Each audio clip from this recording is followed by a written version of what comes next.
की Hindi online class में पुनः आपका स्वागत है। हम पढ़ रहे थे 12वीं कक्षा के हिंदी अनिवार्य से हिंदी भाग प्रथम सर्जना से पाठ 2 भ्रमर गीत से चयनित कुछ पद जो सूरदास जी के द्वारा लिखे गए। उसमें से हमने आज 4 पद पढ़ चुके हैं। हम पहले की क्लास में आज हमारे 2 पद और बचे हैं, वो हमें आज उनके बारे में जानते हैं, पढ़ते हैं। तो हमारा 5वां पद है, निर्गुण कौन देश को वासी मधुकर हंसी समझाए। तो गोपियों को बार बार उद्धव जी जब शिक्षा देते हैं निर्गुण ब्रह्मा की, निराकार ब्रह्मा क्या ईश्वर की, तो तब गोपियां उनसे पूछती है कि हे उद्धव जी, हे मधुकर, हे भ्रमरे, आप हमें ये बताइए कि निर्गुण कौन, ये जो निराकार, इस निर्गुण का मतलब निराकार या निर्गुण, देश का मतलब देश, वासी का मतलब है रहने वाला, कि निराकार ईश्वर है, निर्गुण ईश्वर किस देश का रहने वाला है, ये कहाँ पे निवास करता है। मधुकर हंसी समझाए, क्या कह रही है उद्धव जी से गोपियां कि हे मधुकर, ये मधुकर शब्द यहाँ पर उद्धव जी के लिए आए हैं, उसको संबोधित करते हुए कह रही है हे मधुकर, हे उद्धव जी। हंसी का मतलब हंसकर, समझाए का मतलब समझाकर, सोह है, सोह का मतलब होता है शपथ, दे बूझती सांच न हंसी, कि सोह का मतलब शपथ या बूझती का मतलब पूछ रही है, सांच का मतलब सत्य, हंसी का मतलब है हंसकर मटाना।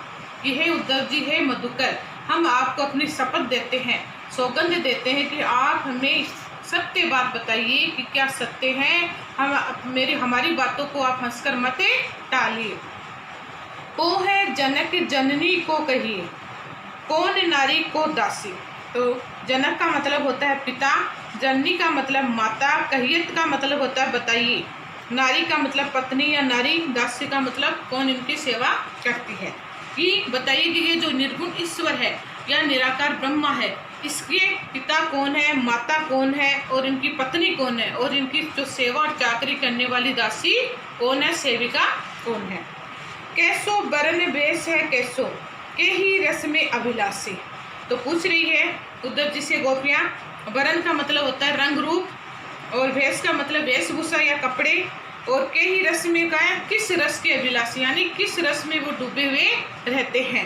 तो ये पूछ रही है कि किस प्रकार का उनका रंग रूप है, किस प्रकार की उनकी वेशभूषा है, और किस रस की उनकी इच्छा है। अभिलाषी का मतलब होता है कि अनुरक्त रहना, इच्छा होना, कि किस रस की वो अभिलाषी है, किस रस की वो इच्छा रखते हैं।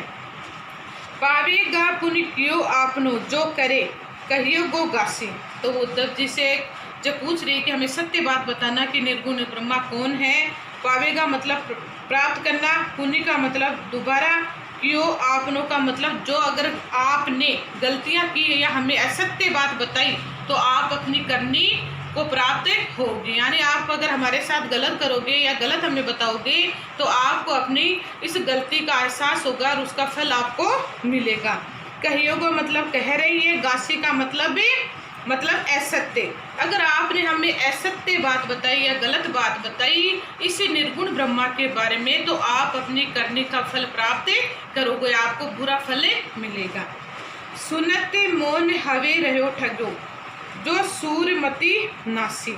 तो इस प्रकार की गोपियों की बात सुनकर उद्धव जी क्या रह गए, मौन का मतलब होता है चुप, हवे का मतलब हो गए, और ठग्यों का मतलब है ठगा हुआ से, यानी चुपचाप, यानी कुछ भी उनके पास कोई भी उत्तर नहीं था।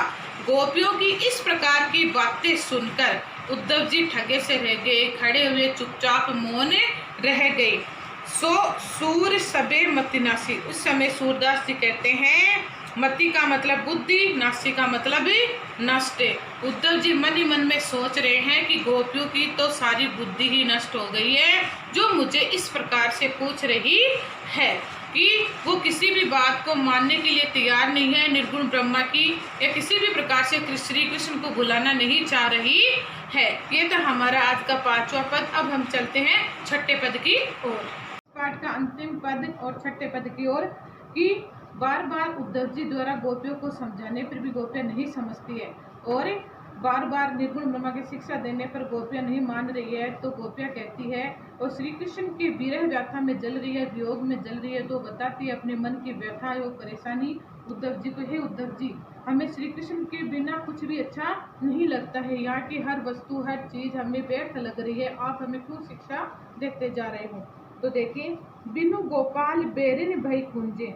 बिनु का मतलब उसके उनके बिना, श्री कृष्ण के बिना, गोपाल का मतलब कृष्ण, बेरिन का मतलब होता है शत्रु, और भई का मतलब हो गई, कुंजे का मतलब कुंज, कि यहाँ की जो कुंज थी, लताएं थी, सब कुछ हमें आनंदित कर रही थी, आज वो श्री कृष्ण के बिना हमारी शत्रु हो गई है। यानी पहले जो आनंद की अनुभूति देती थी, आज हमें वो शत्रु के समान बुरी लग रही है, बेकार लग रही है। तब ये लता लगती अति शीतल। लता का मतलब बेल, यानी जब हम वन में जाती या जंगल में जाती थी कृष्ण के साथ, लता का मतलब बेल लगती थी, मतलब अच्छा, अति का मतलब अत्यधिक, और शीतल का मतलब ठंडी, यानी सुहावनी, कि जब श्री कृष्ण भगवान हमारे पास थे तो यही लताएं, यही बेलें हमें बड़ी सुहावनी लगती थी, बड़ी शीतल लगती थी, अच्छी लगती थी।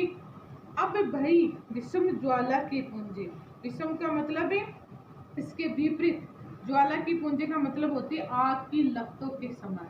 यानी जो लताएं पहले हमें सुहावनी लगती थी, हमारे मन को अच्छे मोह लेती थी, वही लताएं आज हमारे लिए आग की लपटों के समान काम कर रही है, उसके समान हमें लग रही है। वृथा बहती खग बोल जमुना, खग बोलत वृथा कमल फूले अलिगुंज। वृथा का मतलब होता है बेकार, और बहती का मतलब बहना, जमुना का मतलब जमुना नदी, कि जो जमुना नदी है वो इस समय बेकार ही बह रही है। यानी कृष्ण थे तब वो अच्छी लगती थी, अब उनको बिल्कुल भी अच्छी नहीं लगती है। खग का मतलब पक्षी, पक्षी बेकार में ही बोल रहे हैं। वृथा कमल फूले, और बेकार में ही कमल के पौधों पर फूल खिल रहे हैं।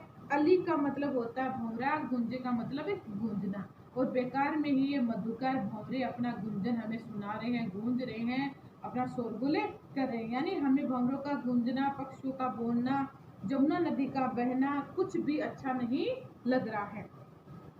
पवन पानी घन सार संजीवनी, ददी सूत किरण भानु भई पूंज। यानी पवन का मतलब हवाएं, पानी का मतलब ठंडा पानी, घनसार का मतलब होता है कपूर, और संजीवनी का मतलब होते हैं अमृतदायी, यानी अमृत के समान जो लगती थी। यानी जो हवाएं, जो वायु, जो पानी और जो कपूर हमें अमृत के समान फल देता था, यानी ठंडा लगता था, कपूर के समान जो शीतल लगती थी हर हवा, हर वस्तु, यहाँ की हर पानी, अब क्या हो गया, दधी सूत का मतलब होता है चंद्रमा, यानी प्रतिशुद्ध, यानी चंद्रमा से आने वाली ठंडी किरणें वो हमें बहुत अच्छी लगती थी, मन को लुभाती थी। किरण भानु भई पूंज, भानु का मतलब होता है सूर्य, भई का मतलब हो, और पुंजे का मतलब होता है संतप्त करने वाली या दुख देने वाली। यानी सूर्य की जो ठंडी किरणें जो हमें शीतलता देती थी, जो कपूर के समान हमें अमृतमयी प्रदान करती थी, और जो हवा और वायु हमें ठंडक या शीतलता देती थी, वो आज हमें सूर्य के प्रकाश के समान बहुत ही दुखदायी लग रही है, संतप्त करने वाली लग रही है। हे उद्धव कहियो माधव सो। तो अब गोपियां उद्धव जी से कह रही है कि माधव का मतलब श्री कृष्ण से कहिए, सो विरह कदन करी मारत लूंजे, कि कदन का मतलब होता है कटार, करी का मतलब कर, मारत का मतलब मार रही है, और लूजे का मतलब होती है धज्जिया उड़ा रही है। यानी विरह रूपी कटार हमारे हृदय को छलनी कर रही है, हमारे हृदय को काट रही है, और हमारी धज्जियां उड़ा रही है। यानी तुम्हारे साथ हमारा जो प्रेम था उसकी समय धज्जियां उड़ रही है, विरह व्याख्या के कारण हम कुछ भी समझ नहीं पा रहे, क्या करें या क्या नहीं करें। सूरदास प्रभु को मग जोवत, अखियां भई भरन जो गूंजे।